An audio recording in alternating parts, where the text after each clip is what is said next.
بنیادی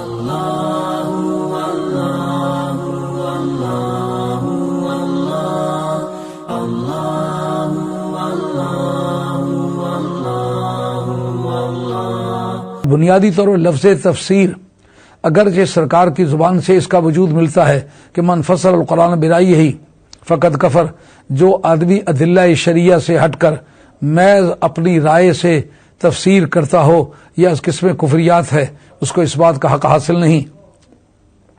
مگر پہلے صدر اول میں لفظ تفسیر کے نام سے کوئی کام نہیں ملتا، بلکہ اس کا نام انہوں نے تعویل رکھا ہے، کیونکہ قرآن مجید میں لفظ تفسیر اس معنی میں استعمال کہیں نہیں ہوا، بلکہ اس کے لیے تعویل استعمال ہوا، ما یعلم تعویلہ الا اللہ۔ اس کے معنی کو، اس کی مراد کو، اس کے اصل مقصود کو کوئی دوسرا شخص نہیں جانتا سوائے اللہ کے۔ اور اس میں ایک بڑی یادگاری بات یہ ہے کہ اوقاف و رموز کو بھی قرآن مجید کی تفسیر میں ایک ایسا اہم مقام حاصل ہے کہ اگر آپ اوقاف و رموز میں کوئی غلطی کھائیں گے تو آپ کبھی کوئی صحیح نتیجہ برآمد نہیں کر سکیں گے۔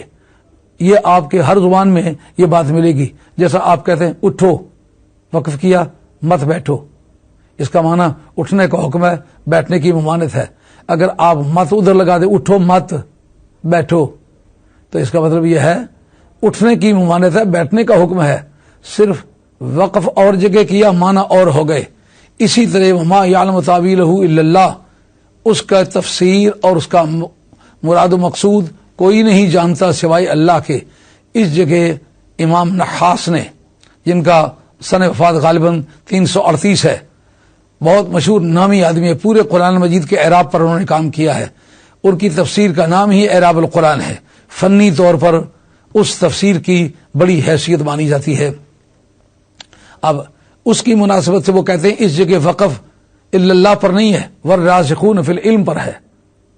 ما یعلم تعویلہ الا اللہ والراسخون فی العلم، اس کی تفسیر کوئی نہیں جانتا سوائے اللہ کے اور ان بندگان خدا کے کہ جو علم میں راسخ قدم ہے، ان علماء ربانی کے کہ جو علم میں راسخ القدم ہے، جن کا علم کی دنیا میں قدم پختہ ہے۔ یہ اگر اس پر وقف کیا جائے تو اس کا معنی اللہ بھی جانتا ہے، اور جو راسخ العلم علماء کرام ہیں وہ بھی جانتے ہیں۔ اور حضرت عبداللہ بن عباس کی روایت اس پر نخاس نے نقل کی ہے، وہ کہتے ہیں کہ حضرت عبداللہ بن عباس رضی اللہ تعالیٰ عنہ اسی جگہ وقف کیا کرتے تھے، والراسخون فی العلم، اس پر وقف کرتے تھے، جس کے تحت وہ فرمایا کرتے تھے میں ان علماء ربانی میں سے ہوں جو کہ متشابہات کے معنی جانتے ہیں۔ ما یعلم تعویلہ الا اللہ والراسخون فی العلم، اللہ بھی جانتا ہے اور راسخون فی العلم بھی جانتے ہیں۔ گزشتہ ایک نشست میں نے اسی ٹی وی پر عرض کیا تھا کہ حضرت خواجہ عثمان دامانی رحمۃ اللہ علیہ، سجاد نشین دربار عالیہ موسیٰ شریف، جو آج سے کچھ زمانہ پہلے گزر چکے، اور صوفیہ نقشبندیہ مجددیہ کے ہاں ان کا پایا مجدد کا تسلیم ہوتا ہے، اور بجا طور پر اگر ان کی کتاب فائد عثمانی مطالعہ کی جائے تو اندازہ ہوتا ہے کہ یہ مرد خدا جس کو لوگوں نے مجدد کہا ہے، واقعی وہ کہنے والے حق بجانب ہیں۔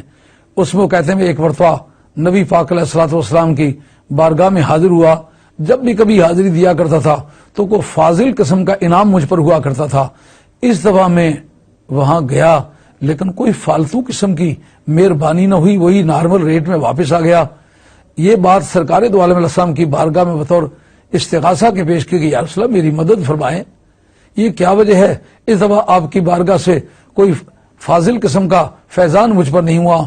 کہتے ہیں کہ ساحل سمندر پر پہنچنے سے پہلے پورے قرآن مجید کے جو متشابہات ہیں، مقطعات ہیں، سب کے معنی مجھ پر کھل گئے۔ اس سے ثابت ہوتا ہے کہ حضرت عبداللہ ابن عباس رضی اللہ تعالیٰ عنہ کا یہ ارشاد امت کے باقی اقوال سے اس کی تائید ہوتی ہے۔ اب یہ مسئلہ حل کس نے کیا ہے؟ یہ وقف نے حل کیا ہے، اور اوقاف و رموز کا اگر لحاظ نہ کیا جائے تو تفسیر متاثر ہوگی۔ اشرقت نفسی بنور من فؤادی حینما رددت یا رب العباد وانتشت روحی